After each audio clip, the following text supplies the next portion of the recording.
আর সৎ ব্যবহার যখন না করে তো সুযোগ তার বিরুদ্ধে যায়। কখনো সুযোগ খুশির কারণ হয়ে দাঁড়ায়, আবার কখনো সুযোগ ব্যথার কারণ হয়ে দাঁড়ায়। এটাই চিরাচরিত সত্য।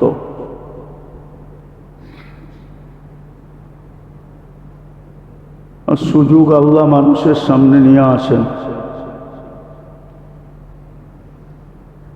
আর হুকুমও এটাই, সুযোগকে কাজে লাগাও। হায়াতের মুহূর্তগুলো সুযোগ।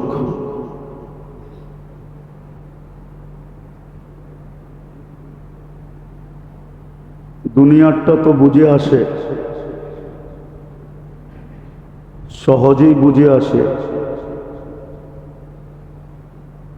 এটা বোঝা কোনো দুষ্কর ব্যাপার না, সহজেই বুঝে চলে আসে। ভাই এদেরকে থামাও না, এতবার বলা হয়েছে তারপরও শোনা হয় না। আগের থেকেই যারা আসবে তারা সব বন্দী হয়ে বসবে যেন সামনে জায়গা না থাকে। গুনাহগার কিন্তু আগে আলারও হবে। যদি জায়গা খালি রেখা বসলো আর পিছনের মানুষকে সুযোগ দিল আগে আসার, জায়গা দেখে বিদায়ী আসে। আগেও বলা হয়েছে, এখনো বলা হইতেছে, বারবার বলা হইতেছে, যারা আমরা আগে আসি সব পরিপূর্ণ করে বসি, কারো জন্য যেন জায়গা খালি না থেকে যায়। যেখানে আল্লাহর হুকুম মানা না হয়, মুসলমানদের দুরবস্থা তো এই জন্যই। আগেও বলা হয়েছে, এখনো বলা হইতেছে, আমাদের দুরবস্থা এই জন্যই। নইলে এই উম্মতের তো দুরবস্থা হওয়ার কোথাও ইঙ্গিত নেই, লেখা নাই যে এই উম্মতের দুরবস্থা হবে। হ্যাঁ, যদি হবে দুরবস্থা তাহলে এই জন্যই হবে যে আল্লাহর হুকুম মানবে না, নবীর তরিকা মানবে না। কাপড়ে ময়লা লাগলেই ওয়াশের দরকার হয়। যতক্ষণ পর্যন্ত কাপড়ে ময়লা না লাগে, পুরান না হয়, তখন কাপড় ওয়াশ করার দরকার হয় না। দুনিয়াতে বহুত দেশ আছে এক জোড়া এক সপ্তাহ পরলেও কোনো ময়লা হয় না। আমাদের দেশে তো সকালে পরলে বিকালে ময়লা হয়ে যায়। তো কাপড়ের ওয়াশের দরকার হয় যখন ময়লা হয়। আর উম্মতেরও দুরবস্থার শিকার ওই সময় হয় যে সময় আল্লাহ রসুলের হুকুম মানা ছেড়া দেয়। মসজিদেই হুকুম মানে না, বাহিরে কোত্থেকে মানবে? বললে তো আমাদের ইমামরাও রাগ হয়ে যাবে। কোনো মসজিদের ইমাম কেরাত সুন্নত মতে পড়ে না, মসজিদে কেরাতেও সুন্নত মানা হয় না। অথচ মাদ্রাসার ছেলেদেরকে জিজ্ঞেস করেন, নুরুল ইজার ভিতরে লেখা আছে কোন রাকাতে কোন ওয়াক্তে কোন কেরাত পড়বে। যারা নুরুল ইজা পড়ছে, ছোট কিতাব, কোনো বড় কিতাব না। তো কেরাত যখন সুন্নত মতে মসজিদে পড়ে না, আল্লাহ রসুলের সুন্নত মসজিদ থেকে উঠে গেছে, তো শান্তি কোত্থেকে আসবে? দুরবস্থা তো এই জন্যই, ওয়াশ তো এই জন্যই করা হইতেছে। আল্লাহর অঙ্গীকার, আইল্লামিয়া তুবু ফানা তাবিবুহুম, হুকুম না মানবে তো তোমাদেরকে আমি ওয়াশ করব। কেননা বেনিফিটে তো এত বড় বড়। সমস্ত উম্মতের সোয়াব শুরু হইতো 1 থেকে, এই উম্মতের সোয়াব শুরু হয় 10 থেকে। 9 ক্রস করার পরে 10, সোয়াবের শুরুই 10 থেকে। অন্য উম্মতের 1.25 লক্ষ উম্মতের সোয়াব শুরু হইতো 1 থেকে, শেষও হয়ে যেত 1 থেকে। শুরু 1, শেষ 1। কিন্তু এই উম্মতের সোয়াব শুরু হয় 10 থেকে। ভালো মতে ভাবার বিষয়, শেষ হয়ে যায় বেগায়ের হিসাবে। হিসাব ছাড়া যায় শেষ হয়, যদি কোয়ালিটি এরকম দেখাইতে পারে। তো এই উম্মতের এত বড় ফ্যাসিলিটি কেন? সর্ব বিষয়ে ফ্যাসিলিটি। কোনো একটা বিষয় নাই যে বিষয় অন্য উম্মতের মতো দিছে না, অন্য উম্মতের চেয়ে 1000 গুণ ঊর্ধ্বে দিছে। কোন উম্মতের জন্য জুমা ছিল কি ছিল না জানি না, কিন্তু এই উম্মতের জন্য জুমা দেওয়া হয়েছে। সপ্তাহে একদিন ঈদের দিন দেওয়া হয়েছে। একটা মুহূর্ত এরকম রাখা হয়েছে, যা চাবে তা দিবে। জুমা ফজিলত দিয়ে ভরা দিছে। এক ওয়াক্ত নামাজকে যদি পড়া হয় তাহলে 270 ওয়াক্ত বানায় দিছে। 10 তো একা একই পড়লে পাবে। সর্ব ধরনের ফ্যাসিলিটি দিয়েছেন। একজনের কাঁধে চাপায়া সবাইকে পার করায় দিতেছে। সবার দায় দায়িত্ব ইমামের কাঁধে দিয়া, বাকি যদি সব চুপচাপ দাঁড়ায়ও থাকে, খালি ইমাম যেরকম করে ওরকম যদি করলো, তাইলে গ্যারান্টি দিতেছেন সবাই নামাজ হয়ে যাবে। এত ফ্যাসিলিটি দেওয়ার পরেও যদি এত সুযোগ, এত সুবিধা, এত আজর সওয়াব, এত মূল্যায়ন, এত দাম দিতে দিতে দিতে এটা বললে কোনো ভুল হবে না। যেমন আল্লাহর কোনো দ্বিতীয় নাই, এরকম মুহাম্মদুর রাসূলুল্লাহরও কোনো দ্বিতীয় নেই। আবার উম্মতে মুহাম্মদীরও কোনো দ্বিতীয় নেই। আল্লাহ যেরকম আহাদ, মুহাম্মদুর রাসূলুল্লাহ হিসাবে আহাদ, আর আমরাও উম্মত হিসাবে আহাদ। তারপরে দুরবস্থা হবে কেন? দুরবস্থা আমরা টাইনা নিয়ে আসছি। কোরআন তো এটাই বলছে, জহরাল ফাসাদ ফিল বাররি ওয়াল বাহর বিমা কাসাবাত আইদিন নাস। দুরবস্থা তোমরা টাইনা নিয়ে আসবা, আমি তোমাদেরকে ঠিক করব না। এটাও বলে দিছেন, লা ইউগাইয়িরু বিকওমিন, আমরা তোমাদেরকে ঝাড়ু মাইরা ঠিক করব না। হাত্তা ইউগাইয়িরু বিআনফুসিহিম, তোমরা যদি তোমাদেরকে ঠিক না করলা, বাকি ঠিক না করলে আমরা তোমাদেরকে ওয়াশ করব। মুসিবত তোমাদের উপরে আসবে। যেরকম আজকে সারা দুনিয়ায় মুসিবত, আর যদি তা না হইতো তাহলে 6 জনে কামাইতো, একজনে খাইতো। মুসলমানের তুলনায় বিজাতি 6 জন। 6 জনের কামাইয়ের ভাগ মুসলমানের মিলত। 6 জনে কামাইয়া একজনকে দিত, আর একজন বয়া বয়া মোচ করে খাইতো, আর সারাদিন আল্লাহ আল্লাহ করত। সিস্টেম এটাই ছিল। কিতাব উঠাইলে দেখা যায় সিস্টেম এটাই ছিল। পেটের বাচ্চা পর্যন্ত ভাতা পাইত, একটা সময় ছিল।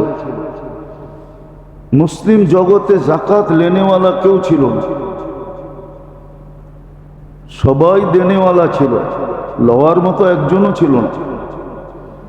জাকাতের মাল জমতে জমতে পাহাড় হয়ে গেছে, বিজাতিকে দেওয়া যাবে না। অন্য কাজে ওলামা ফতুয়া দিতে বাধ্য হয়েছে যে এটা লাগাবে কোন জায়গায়। ছিল একটা সময়, সবার ঘরে সুখ ছিল, সবার জীবনে সুখ ছিল, কারণ আল্লাহর হুকুম মানা ছিল। কিছু করতো আর না করতো, আল্লাহর হুকুমকে। হাদিসের শব্দ এটাই বুঝায়, দাঁত দিয়া কামড়ায় রাখতো। আজ্জুহু বিন্নাওয়াজিস, দাঁত দিয়া কামড়ায় ধরে রাখতো আল্লাহর হুকুম, নবীর তরিকাকে। এটি সব ছাড়ছে। সব ছেড়া দিয়া লম্বা লম্বা আশা, শুধু সারাদিন প্ল্যানের ভিতরে কাটায় দিতেছে, প্রোগ্রামের ভিতরে কাটায় দিতেছে। গত জুমা 2 জুমা থেকে বলতেছিলাম না, প্ল্যান আর প্রোগ্রামের ভিতরে সারাদিন কাটায়। প্ল্যান না করে যদি সারাদিন আল্লাহ আল্লাহ করতো, হাদিসে আছে একদল মানুষের কথা, ওরাও ছেড়া দিছে আজকে। আমাদের কথাই হাদিসে লেখা আছে, যাকে কোরআন ব্যস্ত করে দিবে চাওয়ার থিকা, চাইতে পারবে না। কোরআনের ভিতরে হাদিসের ভিতরে এতটুক ব্যস্ত হয়েছে যে চাওয়ার সুযোগ নাই। আল্লাহ অঙ্গীকার করছে, চায়া যতটুক না পাবে আমি ওদেরকে এর চেয়ে কয়েক গুণ বেশি দিব। লেখা ছিল। তো সারাদিন আল্লাহ আল্লাহর ভিতরে ব্যস্ত থাকতো, চাওয়া ছাড়া মিলতে থাকতো। চায়া যতটুক না পাবো, চায়া যতটুকু পাইতো এর চেয়ে 100 গুণ বেশি এরা পাইতো। ছিল লেখা, হাদিসে আছে। আমি হাদিসেরই তর্জমা করতেছি, কিন্তু সব ভুলা গেছে। সারাদিন প্ল্যান বানাইতেছে। মাঝে মাঝে ফেরেশতা হাসতে থাকে যে তুই যে সকালে বৈশা প্ল্যান করতেছিস, আমরা তো প্রস্তুতি নিতেছি বিকালে তোকে উঠায় নিয়ে যাব। হ্যাঁ, তোর প্ল্যান কোথায় যাবে? ফেরেশতা মাঝে মাঝে হাসে, মালাকুল মউত মাঝে মাঝে হাসে যে হায় মানুষ, তুই প্ল্যান করতেছিস, আমরা তো তোকে নিয়ে যাওয়ার প্রস্তুতি নিতেছি। শুধু সীমা রেখায় পা দিতে দেরি, তোকে উঠায় নিতে দেরি করব না। প্ল্যানের জায়গায় থেকে যাবে। হ্যাঁ, এই জন্যই তো কোরআন বলছে ফাইদা হুম মুবলিসুন। এই শব্দটা কোরআনে আসতো না, এটা প্ল্যান আলাদের জন্যই আসছে, যারা সারাদিন বসে দুনিয়ার জীবনের প্ল্যান বানাইতে থাকে, এই দুনিয়ার প্ল্যান বানাইতে থাকে। এদেরকে দেখেই ফেরেশতা হাসে আর বলে ফাইদা হুম মুবলিসুন, একটু পরেই তুই হাক্কা বাক্কা খায়া যাবে, একটু পরেই তুই আশ্চর্য হয়ে যাবে, আশ্চর্যান্বিত হবে। একটু পরেই তুই আফসোসের শিকার হয়ে যাবি, হায় বানাইলাম কি আর ঘটল কি। কত বাড়িওয়ালাই তো বাড়ি বানায় উদ্বোধন করতে পারে নাই। আমরা চিনি অনেক বাড়িওয়ালাকে, কবরে চলে গেছে, উঠায়া কোত্থেকে আনবো, নাইলে আইনা দুনিয়াকে শোনানো যায়। ওর বাড়ি এখনো পড়া আছে, উদ্বোধন হয় নাই। বাড়িতে আল্লাহ ঢুকতেও দেয় নাই, কমপ্লিট করাইতে দিছেন কিন্তু ঢুকতে দেয় নাই, এক রাত্র কাটাইতে দেয় না। এরকম হাজারো বাড়ি বাংলাদেশে পড়ে আছে, হাজারো ফ্ল্যাট পড়ে আছে, এক রাত্রে কাটাইতে দেয় না। সত্য তো এটাই তো আল্লাহর অঙ্গীকার ছিল, বানাবি তোকে থাকতে দিব না, জমাবি তোকে ভোগ করতে দিব না, কামাবি তোকে খাইতে দিব না। এগুলো সব আল্লাহর অঙ্গীকার। আমরা প্ল্যান বানাইতেছি, এটার নামই লম্বা লম্বা আশা। এটার কারণে আখেরাত ভুলা গেছে। আর আখেরাত যখন ভুলা যায়, তা আল্লাহর হুকুম ছাড়তে শুরু করে, নবীর তরিকা ছাড়তে শুরু করে, আখেরাতের চিরস্থায়ী বেনিফিট ভুলা যায়। কসম খোদা, আজকে যারা নামাজ পড়ে 5 ওয়াক্ত পাবন্দির সাথে, ওরা জান্নাতে প্রত্যেক ওয়াক্তে গিফট পাবে, গিফট। 5 ওয়াক্ত ওদের জন্য গিফট আসতে থাকবে, গিফট। প্রত্যেক ওয়াক্ত ফেরেশতা টোকা দিবে আর একটা গিফটের বক্স পাঠাবে। জিজ্ঞেস করবে এটা কি? বলছে জোহরের গিফট। কতদিন আসবে? বলে চিরজীবন আসতে থাকবে। পড়ছে কয়দিন? 60-70 বছরই পড়ছে। 40-45 বছরই পড়ছে, বালেগ হওয়ার পরের থেকে নিয়ে, প্রাপ্তবয়স্ক হওয়ার পরের থেকে নিয়ে। এরকম ফজরের সময় ফজরের গিফট, জোহরের সময় জোহরের গিফট, আসরের সময় আসরের গিফট, মাগরিবের সময় মাগরিবের গিফট, এশারের সময় এশার গিফট। আবার এক ধরনের গিফট না, প্রতিদিন গিফট চেঞ্জ হবে, প্রতিদিন গিফট উন্নত হবে, অনুন্নত না, উন্নত আসতে থাকবে।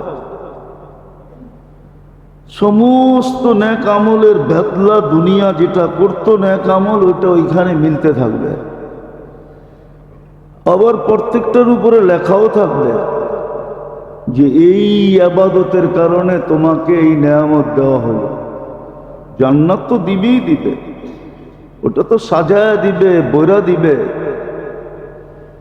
ইচ্ছা মতো চেঞ্জ করে দিবে, যেমন ইচ্ছা তেমন চেঞ্জ। হ্যাঁ, ইচ্ছা করলে ডেলি ফার্নিচার চেঞ্জ করতে পারবে। এইখানে তো জীবনে একবার চেঞ্জ করতে পারে না, একবার কিনছে কোনো মতে, ওটা দিয়ে সারা জীবন কাটায় দিছে। জান্নাতে ইচ্ছা করলে ডেলি ফার্নিচার চেঞ্জ হবে, যেমন ডেলি কাপড় চেঞ্জ হয়, ডেলি 70 জোড়া চেঞ্জ হবে ডেলি, এরকম ফার্নিচার চেঞ্জ হবে, প্রসাধনী চেঞ্জ হবে। তো আখেরাত ভুলা যায় মানুষ লম্বা লম্বা আশায়, তখন আর হুকুম মনে থাকে না। আর যখন মন চাহি চলে, তখন তো হক চিনি না। হক চিনার ক্ষমতা ভিতর থেকে আল্লাহ ছিনায় নেয়, হক চিনে না। কানের কাছে বললেও বোঝে না। আজকে যেরকম বলতে তো ওলামা ইকরাম কম বলে না, শুনাইতে তো কম শোনায় না আমাদেরকে, কিন্তু হক বোঝে না। কান পর্যন্ত যায়, ভিতরে যায় না, শুধু কানে যায় হকের আওয়াজ লাগে, ভিতরে ঢুকতে পারে না। কেননা কানের ভিতরে পর্দা দিয়ে আছে, ঢোকে না ভিতরে, হক ভিতরে ঢোকে না।